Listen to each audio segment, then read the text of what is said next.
Assam driver মহাসংঘ জিন্দাবাদ, all Indian driver মহাসংঘ জিন্দাবাদ, Bihar driver মহাসংঘ জিন্দাবাদ, উড়িষ্যা ড্রাইভার মহাসংঘ জিন্দাবাদ, পাটনা ড্রাইভার মহাসংঘ জিন্দাবাদ, বেঙ্গল ড্রাইভার মহাসংঘ জিন্দাবাদ, অল আসাম ড্রাইভার মহাসংঘ জিন্দাবাদ, ড্রাইভার একতা জিন্দাবাদ, ড্রাইভার একতা জিন্দাবাদ, ড্রাইভার পাওয়ার জিন্দাবাদ, ড্রাইভার পাওয়ার জিন্দাবাদ।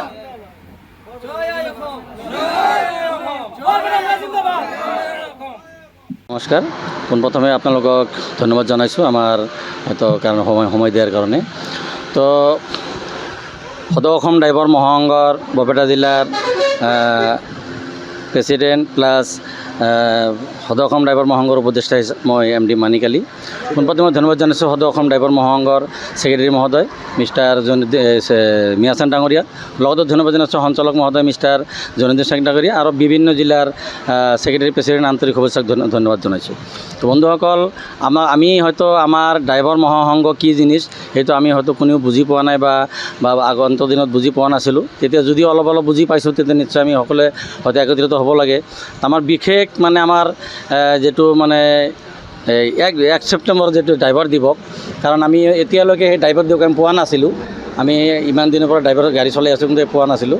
আজি আমি বহুতো উৎফুল্লিত যে আমাৰ হয়তো আজি আমি বন্ধ ৰাখিছোঁ গাড়ী, সকলো ড্ৰাইভাৰ বন্ধুসকলে বন্ধ ৰাখি আমি ড্ৰাইভাৰ দিৱসটো উদযাপন কৰিছোঁ। তাৰ কাৰণে বিশেষ সকলো ড্ৰাইভাৰ বন্ধুসকলক ধন্যবাদ জনাইছোঁ। আৰু বিশেষ কথা হ'ল যে আমি যিখিনি মানে লাঞ্ছনা বাঞ্ছনা চৰকাৰৰ পৰা পাব্লিকৰ পৰা হৈ আছোঁ, তাৰ হয়তো বিৰুদ্ধে আমাৰ সকলো সংগ্ৰাম। 1 নম্বৰে হ'ল ধৰক আমাৰ ড্ৰাইভাৰৰ ড্ৰাইভাৰৰ হৈ মাত মাতাৰ কোনো নাই। আজিকালি বহুত মিনিষ্টাৰ মুখ্যমন্ত্ৰী প্ৰধানমন্ত্ৰী বহুতো হৈ গৈছে, কিন্তু আমাৰ মাত মাতাৰ আমাৰ সংগঠনৰ পৰা মাত মাতাৰ কোনো মানুহ তেনেকুৱা নাছিল। যদিও তেতিয়া আমি এটা প্লেটফৰ্ম পাইছোঁ, সদৌ অসম ড্ৰাইভাৰ মহাসংঘ প্লাছ অল ইণ্ডিয়ান ড্ৰাইভাৰ মহাসংঘ এটা প্লেটফৰ্ম পাইছোঁ।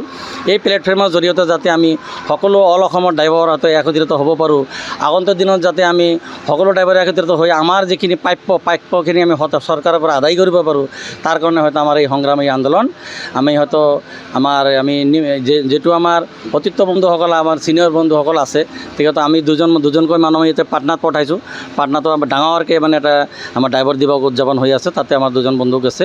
আৰু বাকী হয়তো আমাৰ যিখিনি বহুতো সদস্য আমি ইয়াতে আছোঁ। আমাৰ সকলোতকৈ আমাৰ প্ৰব্লেম কোনটো? আমাৰ প্ৰব্লেম ৰাস্তা ঘাটে যিবিলাক আমি শোষণ হওঁ।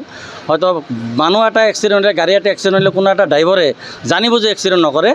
সকলোৱে যাতে হয়তো এইবিলাক এইটো যিটো ভুল ধাৰণা, এইটো আপোনালোকে নাৰাখিব। আমাৰ হয়তো ঘৰত 20জন সদস্য আছে, সদস্যৰ ভিতৰত আমি এজনহে ড্ৰাইভাৰ। তা আমি যদি জানি বুজি এক্সিডেণ্ট কৰোঁ, তা আমাৰ ঘৰৰ মানুহখিনিতো ক'ৰবাত না ক'ৰবাত এনেকুৱা সন্মুখীন হ'ব ইহঁত। যাৰ কাৰণে আমি জানি বুজি কোনো এক্সিডেণ্ট নকৰোঁ। আমি আপোনালোকৰ দৰে আমি এজন ৰক্ত মাংসৰে মানুহ, আমি সেইখিনি বজাই ৰাখি গাড়ী চলাওঁ। কিন্তু আপোনালোকে যাতে ড্ৰাইভাৰক শোষণ নকৰে, ড্ৰাইভাৰক যাতে কোনো ধৰণৰ অত্যাচাৰ নকৰে, ড্ৰাইভাৰক যাতে সহায় কৰে। ড্ৰাইভাৰ হ'ল আৰ্থিক ব্যৱস্থাৰ মানে ভৰি বুলি কয় অল ইণ্ডিয়াত, মানে বিশ্বতে। এই ড্ৰাইভাৰৰ লগত যদি আপোনালোকে মিছবিহেভ কৰে, নিশ্চয় আমি মনত দুখ পাওঁ যে আমি দিনে ৰাতি 24 ঘণ্টা হাজিৰা কৰোঁ। আমি 24 ঘণ্টা কাম কৰি আমি কিমান টকা পাওঁ? 500 পৰা 600 টকা পাওঁ 24 ঘণ্টাৰ ভিতৰত। যাৰ কাৰণে আপোনালোকক সকলোৱে মিলি যদি ড্ৰাইভাৰক যদি সহায় সহযোগিতা কৰে, নিশ্চয় আমাৰ এই সংগঠনটো আগুৱাই লৈ যাব পাৰিম আৰু আগন্তুক দিনত সকলো সহায় কৰিব পাৰিম। আৰু হয়তো ধৰক আমাৰ এই মূল যিবিলাক সমস্যা, সেই সমস্যাৰ পৰা আমি সমস্যাবিলাক সমাধান কৰিব পাৰিম। তো আমাৰ লগত উপস্থিত আছে আমাৰ জনীন্দ্ৰ সিং ডাঙৰীয়া, তেখেতে 2 আষাৰ ক'ব বুলি মই আশা ৰাখিলোঁ। এতিয়া চাওক, মূল উদ্দেশ্যটো হ'ল, প্ৰথমে আপোনালোকক ধন্যবাদ জ্ঞাপন কৰিছোঁ। মূল উদ্দেশ্যটো হ'ল যে আমি চাওক, ড্ৰাইভাৰ বিভিন্ন জেগাত যাই অন্যায় আৰু অত্যাচাৰৰ সন্মুখীন হৈ থাকোঁ। প্লাছ আমি 365 দিন আমি গাড়ী চলোৱাৰ পিছতো আমাৰ ড্ৰাইভাৰৰ বাবে আমি স্পেচিয়েলি এটা দিন আমি ঘৰত আমাৰ ফেমিলিক দিয়াৰ কাৰণে এটা দিন আমি নাপাওঁ। এই কাৰণে হয়তো অল ইণ্ডিয়াৰ পৰা নিৰ্দেশ আহিছে, বা আমি এই সদৌ অসম ড্ৰাইভাৰ মহাসংঘ অল ইণ্ডিয়াত আছে। অল ইণ্ডিয়াত আজি পাটনাত খুবেই ডাঙৰ মিটিং হৈ আছে এই ড্ৰাইভাৰ দিৱসৰ উপলক্ষত। এইকাৰণে আমি ড্ৰাইভাৰ দিৱস পালন কৰি আছোঁ ইয়াতে। আৰু সদৌ অসম ড্ৰাইভাৰ মহাসংঘৰ 35টা ডিষ্ট্ৰিক্টত আজি এই ড্ৰাইভাৰ দিৱস পালন কৰা হৈ আছে। আপোনালোকৰ মূল দাবী কি? আমাৰ দাবী হ'ল যে আমি চৰকাৰৰ পৰা এইখিনিয়ে দাবী যে আমাৰ আজি চাওক, driver hit and run hit and run যদি আমাৰ ওপৰত জাপি দিছে, এটা কথা চিন্তা কৰিব, যদি এটা ড্ৰাইভাৰৰ লগত যদি 10 লাখ টকা থাকে, তেতিয়াহ'লে সেই মানুহজন ড্ৰাইভাৰী কিয় কৰিব? আজি যদি এক্সিডেণ্ট হোৱাৰ পিছত কোনোবাই যদি এক্সিডেণ্ট কৰি মৃত্যু বহন কৰাৰ পিছত সেই ড্ৰাইভাৰক চৰকাৰৰ ফালৰ পৰা কোনো ধৰণৰ সহায় কৰা নহয়। আৰু চৰকাৰে আমাৰ ওপৰত যিটো আইন জাপি দিছে হিট এণ্ড ৰান, যে ড্ৰাইভাৰে 7 বছৰ জেলত থাকিব লাগিব আৰু 10 লাখ টকা জৰিমনা দিব লাগিব। তো জৰিমনা এটা মানুহ 10 লাখ টকা এটা ড্ৰাইভাৰৰ লগত থাকিলে সেই ড্ৰাইভাৰে কেতিয়াও গাড়ী নচলায়, বিভিন্ন ধৰণৰ আৰু বিজনেছ আছে, বিজনেছ কৰি নিশ্চয় খাব পাৰে।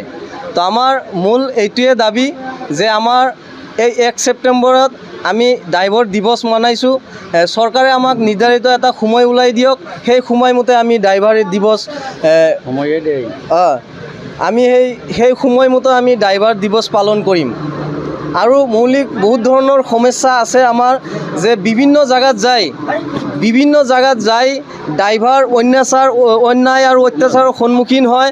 বা আমি কিছুদিন আগত দেখা পাইছোঁ নাগালেণ্ডত যাই আমাৰ ড্ৰাইভাৰ বন্ধু এজনে বহুত হেৰি কৰি তেখেতক মাৰি পেলোৱা হৈছে। তো আমাৰ চৰকাৰৰ এইটোৱে অনুৰোধ, যাতে আমাৰ ড্ৰাইভাৰ সমাজটো যাতে আমাক ন্যায় দিয়ে, যে আমিও যাতে এই সদৌ অসম ড্ৰাইভাৰ মহাসংঘৰ জৰিয়তে ভাল এটা নিচামুক্ত ড্ৰাইভাৰ সমাজ গঢ়ি উঠাব পাৰোঁ আমি। যিকোনো খবৰৰ বাবে যোগাযোগ কৰক 7099017330 লগতে 7099017110 নম্বৰত।